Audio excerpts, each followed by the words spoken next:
Welcome back to Major Intonio's presentation of With the British Army in the Holy Land, by H. O. Locke. Chapter 2, The Desert of Sinai. In accordance with the policy of defending the Suez Canal upon a line further east, the construction of a new defensive line was put in hand during the early months of 1916. No longer were the Turks to be allowed to annoy us by actually reaching the canal. A line of trenches protected by barbed wire entanglements was constructed out in the desert, a few miles to the east of the canal. As may be imagined, this was no easy task. A large amount of excavation was necessary for a small amount of trench. Walls had to be built up with sandbags, and other steps had to be taken to prevent the sides from foundering and to construct a work that would withstand shell fire.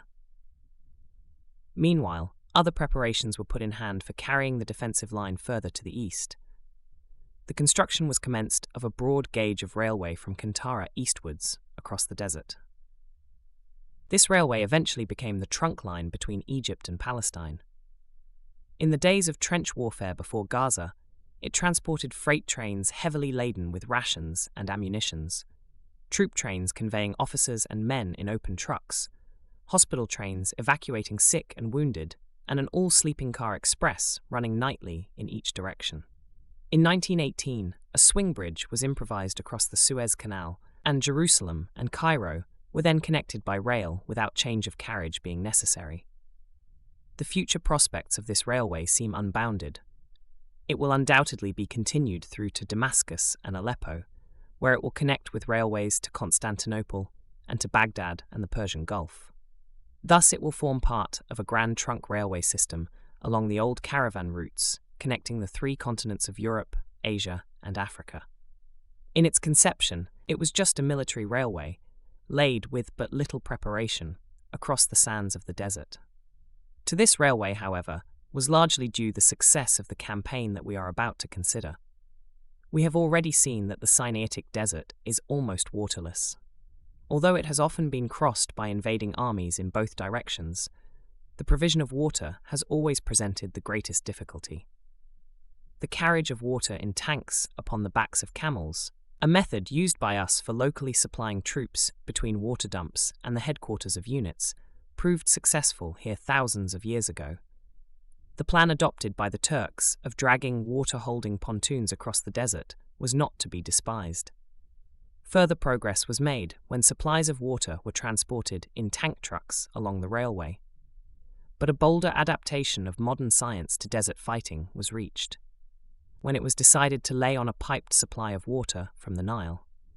We have seen that the western bank of the Suez Canal was already provided with a plentiful supply of fresh water by the Sweetwater Canal. Plant was now installed for making this water available for the troops. Purity had to be considered, as well as adequacy of supply. A peculiar danger had to be guarded against. There is a disease prevalent in Egypt, of a particularly unpleasant character and persistent type, called by the medical profession bilharziosis, but better known to our men as Bill Harris. This disease is conveyed by a parasitic worm found in the waters of the Nile, and affects not only those who drink the water, but also those who bathe in it, or merely wash. Consequently, orders were stringent against even touching Nile water which had not previously been treated. This necessitated the troops east of the canal being put upon a very restricted supply, and they were accordingly rationed at the rate of a gallon of water per head per day for all purposes, including washing, cooking, and drinking. At the Kantara waterworks, water was drawn in from the Sweetwater Canal, mixed with alum, and pumped through settling tanks into filters. When it had passed through these, it was pumped underneath the Suez Canal into reservoirs on the eastern bank. Here it was chlorinated, and hence the water, now fit for all purposes, was pumped forward to its destination. There being no gradient to assist the natural flow of the water, it had to be pumped forward by successive stages. The first stage was as far as Romani.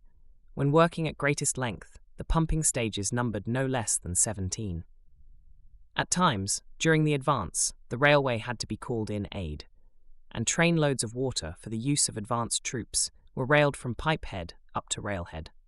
At some stages of the advance, this supply could be supplemented by local water, which, though generally somewhat brackish, was employed for the horses, mules, and camels. It was even found to have no ill effect upon the troops, if used for a limited period, and if necessary precautions were taken. At other stages, where water was non-existent, or rendered wholly unapproachable by enemy dispositions, our force became entirely dependent upon the supply delivered through the pipeline. Ultimately, when we settled down to protracted trench warfare before Gaza, this pipeline was delivering a constant supply of water into our trenches, distant some couple of 100 miles from the banks of the Nile. Kantara started upon a process of development worthy of the base of such an expedition. Before the war, it had been little more than a small canal village, comprising a few huts. It eventually grew into an important railway terminus with wharves and cranes, a railway ferry, and 40 miles of sidings. Miles of first-class macadamized roads were made, vast ordnance and supply dumps arose, and camps and depots were established for man and beast. The scale on which this mushroom town developed was stupendous.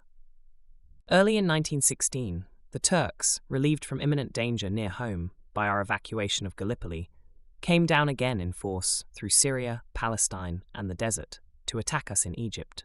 Our construction gangs, engaged upon the new railway and upon the development of local water supplies, were at this time covered by escorts, mainly of cavalry, spread out upon a wide front.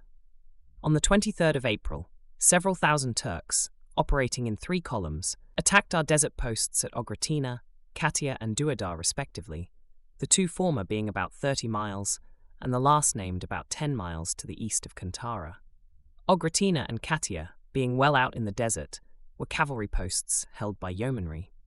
These 2 posts were rushed by a large force of the enemy under cover of fog, and, though a stubborn resistance was offered and the fighting was severe, the posts were overwhelmed. At Duadar, an infantry post, some 20 miles or so nearer our base, the Turk was less successful. Under cover of the same fog, about 900 Turks tried to rush this post at dawn. They found the garrison standing to and were beaten off. Though they made 3 distinct attempts to break through, they were unsuccessful. The garrison was reinforced and the Turks were repulsed. In order to hamper or prevent such bodies of Turks from again crossing the desert and approaching the canal, it was decided to draw off the local water supplies in the desert. Accordingly, these supplies, mainly in pools and cisterns constructed by men in a bygone age, were systematically pumped or drained dry. By the end of June, no water was left available for enemy use within easy reach of the canal. From this time forward, the enemy attempted no more sporadic raids. He concentrated instead upon a serious attack against our main positions, which attack materialized at Romani. By July 1916, our railway had reached the village of Romani, which is some 25 miles from Kantara, and is in the neighborhood of Ogratina and Katia, where the enemy had secured his success in April. The Turkish force had been stiffened with Germans and Austrians, and was under the command of the German General von Kressenstein. It moved from the Turkish railroad at Auja on the frontier, and advanced by way of Magdaba and the Wadi El Arish to El Arish, and thence westward along the caravan route towards Egypt. This force had been well equipped and trained for this class of warfare, and it succeeded in dragging heavy guns across the desert byroads, which it improvised for the purpose. Making his advanced base at Bir el Abd, the enemy first occupied and fortified a line about Magiba. On the morning of the 3rd August, he made a general advance and took up a line fronting our position at Romani. Here our left flank rested on the sea. The left of the line was held by the 52nd Division, while the 53rd Division was on the right. The East Lancashire Division was in reserve. The right flank comprised a chain of posts, behind which were a force of cavalry. The weak point was, therefore, our right flank. For a little force working round by the south would threaten our communications, and might possibly cut us off from our reinforcements down the line, and from our base at Kantara. Accordingly, on the night of the 3rd to 4th, 1 light horse brigade moved out to hold a 3 miles line from our infantry post on the right, sending out patrols a considerable distance in front. About midnight, the enemy were found to be advancing in this direction. Before light next morning, this brigade were heavily engaged, holding up the advance of a considerable body of the enemy. Gradually the brigade were pressed back by weight of numbers, until, at about 5 o'clock in the morning, the timely arrival of reinforcements secured the complete arrest of the enemy advance in this direction. Soon after daylight, the enemy swung round his left flank and established himself upon Mount Royston. This enforced upon us a further retirement, but he had reached the limit of his success. Towards the sea, the enemy attacks against the 52nd Division were beaten off, and here he could make no progress. At about 5:30 in the afternoon, a counterattack was launched against Mount Royston, and this position was recaptured. Early on the following morning, the 5th, before daylight, the 52nd Division recaptured Wellington Ridge, the last of our lost positions remaining in the hands of the Turk. The tide had now turned definitely in our favour, and the Turk was in full retreat. An attempt was made to encircle his southern flank and to cut him off with our cavalry, but his rearguard actions were fought stubbornly, and the pursuing cavalry had to be withdrawn. During the night of the 5th, 6th, the enemy evacuated Katia, which was occupied by us on the following morning. By the 8th, he had abandoned Ogratina and had fallen back to his advanced base at Bir el Abd. From this base, he now proceeded to evacuate camps and stores, but he was not allowed to do so unmolested.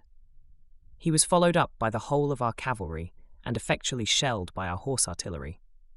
On the afternoon and evening of this day, the 8th, the Turk counterattacked our cavalry, who were clearly outnumbered. Nevertheless, the Turk considered it more prudent to burn the remainder of his stores. He completed the evacuation of Abd by the 12th, and it remained in our hands from this time forward. This abortive advance against Romani marked the last determined attempt of the Turks to invade the Suez Canal and Egypt. Henceforth, the efforts of the Turks were confined to opposing the storm which their misguided cupidity had raised up against them. After the Battle of Romani, our mounted troops held a line about Abd.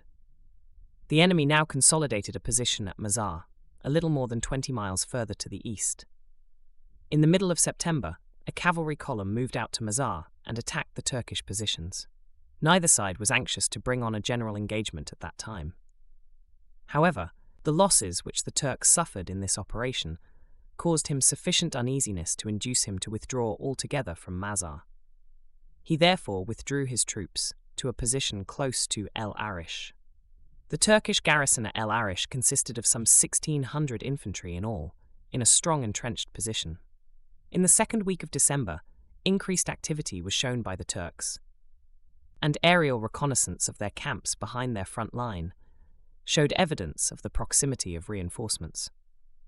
Our preparations for a forward move were pressed on strenuously, and though they were somewhat delayed through lack of water, we were ready to move by the 20th December. The enemy realized that the swiftness of our final preparations had been too much for him. Knowing that his reinforcements could not arrive in time, he hurriedly withdrew his troops from El Arish. This retirement was reported by the RFC on the 20th December, and our mounted troops, supported by infantry, were ordered to move on El Arish the same night. The town was found to be evacuated. Aircraft reports showed that about 1,600 of the enemy were on the march, in 2 columns, in the neighbourhood of Magdaba and Abu Awegila, while Sheikh Zoaid and Rafah appeared to be clear. The enemy were evidently not retreating by the caravan route towards Gaza, but were falling back southwards by the Wadi El Arish, the biblical river of Egypt, upon their railhead at Auja. This evidence went to show that the garrison which had recently evacuated El Arish were at Magdaba, and it seemed likely that this force were preparing to hold Magdaba as a rearguard. A flying column of cavalry was immediately dispatched against them from El Arish. This column found the enemy strongly posted and entrenched on both banks of the Wadi El Arish. An attack was set in motion on the morning of the 23rd December and lasted for the greater part of the day. By 4:30 that afternoon, however, all organized resistance was over, and the enemy were surrendering everywhere. No further advance was attempted along the enemy's line of communications towards Auja, and the troops, being but a flying column, retired at once to El Arish.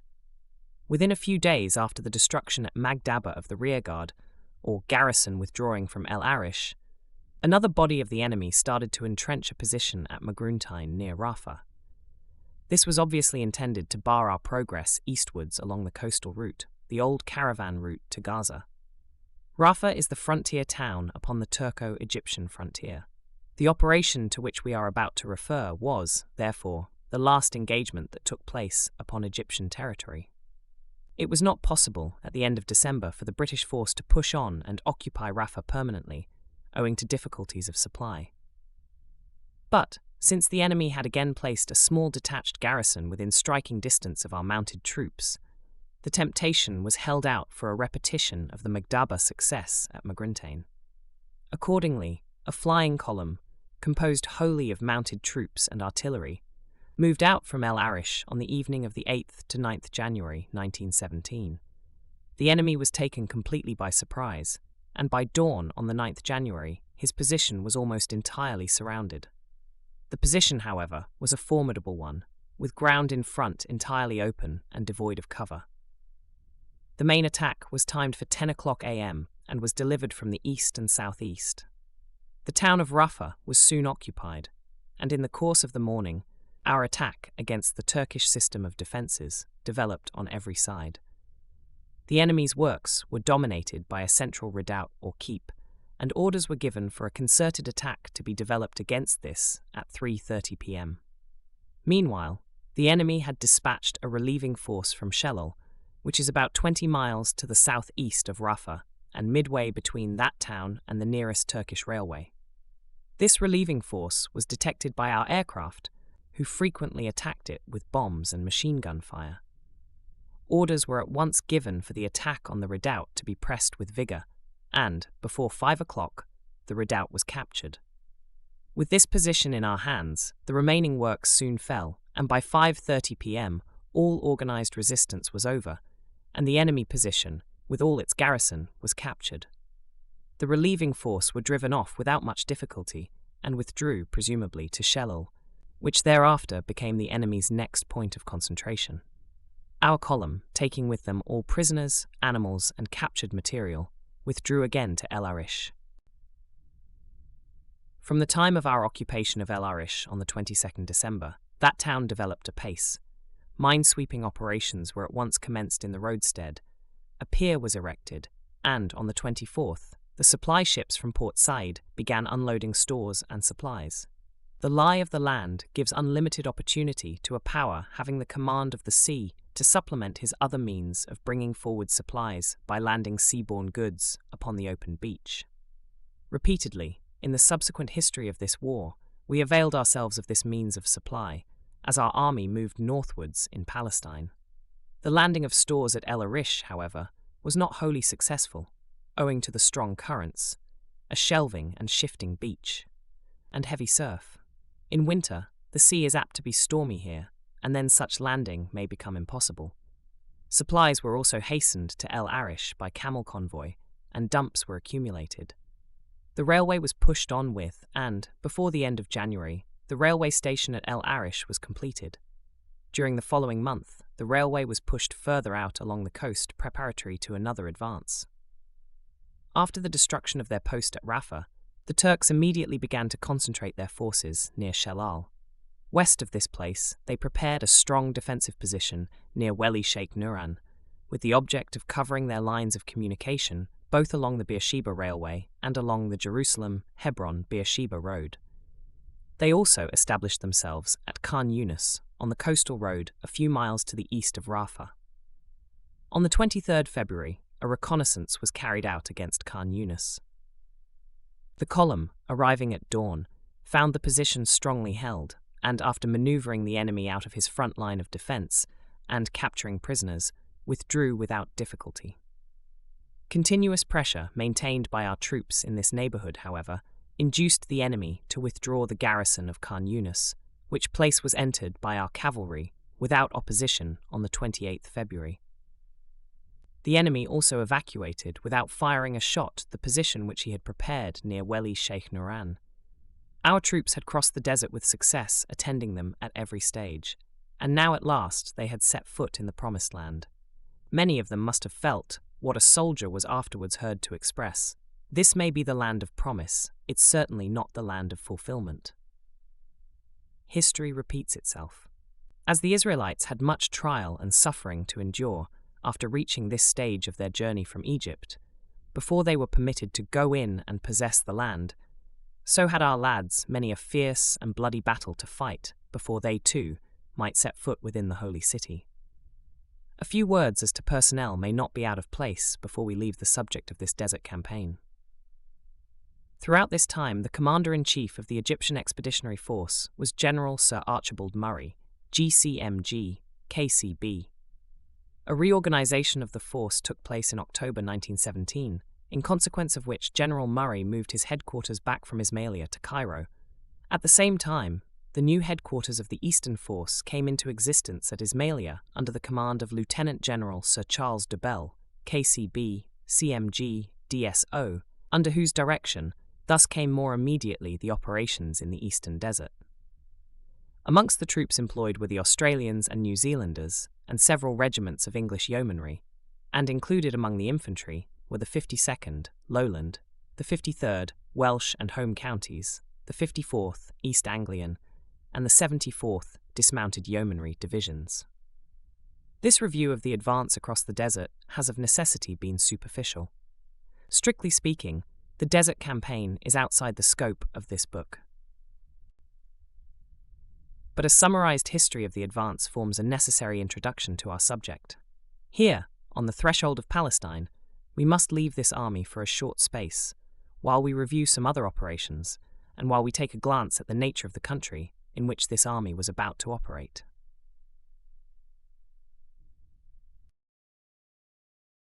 This concludes today's reading of With the British Army in the Holy Land, by H.O. Locke.